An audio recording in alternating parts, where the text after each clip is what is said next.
এই প্রজন্মের ফুটবল ফ্যানরা শেষ করে ফেলল নেইমার জুনিয়রের যোগ। আন্তর্জাতিক ফুটবলকে বিদায় বললেন তারকা Brazilian forward Neymar junior. 2026 football বিশ্বকাপ থেকে ব্রাজিলের বিদায়ের পর ম্যাচ শেষেই এমন সিদ্ধান্তের কথা জানিয়ে দিয়েছেন নেইমার।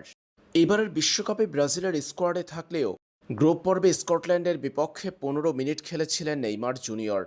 এরপর নকআউট পর্বে রাউন্ড অফ 16-এ নরওয়ের বিপক্ষে শেষ 22 মিনিট মাঠে ছিলেন নেইমার। আর এই 22 মিনিটে পেনাল্টি থেকে একমাত্র গোলটি করেছেন নেইমার জুনিয়র। এই গোল নেইমারের ব্রাজিল জাতীয় দলের জার্সিতে 80তম গোল। অবসরে যাওয়ার আগে ব্রাজিল জাতীয় দলের জার্সিতে নেইমার জুনিয়র গোল করেছেন 80টি। 130 ম্যাচ খেলে 80 গোল করার পাশাপাশি নেইমার জুনিয়র অ্যাসিস্ট করেছেন 59টি গোলে।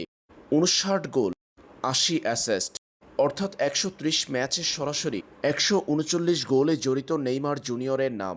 ব্রাজিলের সর্বকালের সর্বোচ্চ গোলদাতা হয়ে আন্তর্জাতিক ফুটবলকে বিদায় বললেন নেইমার জুনিয়র। জাতীয় দলের জার্সিতে তার অর্জনে আছে কেবলমাত্র 2013 সালের কনফেডারেশন কাপ। এছাড়া কোপা আমেরিকা কিংবা বিশ্বকাপের কোনো ট্রফি উঠেনি নেইমারের হাতে।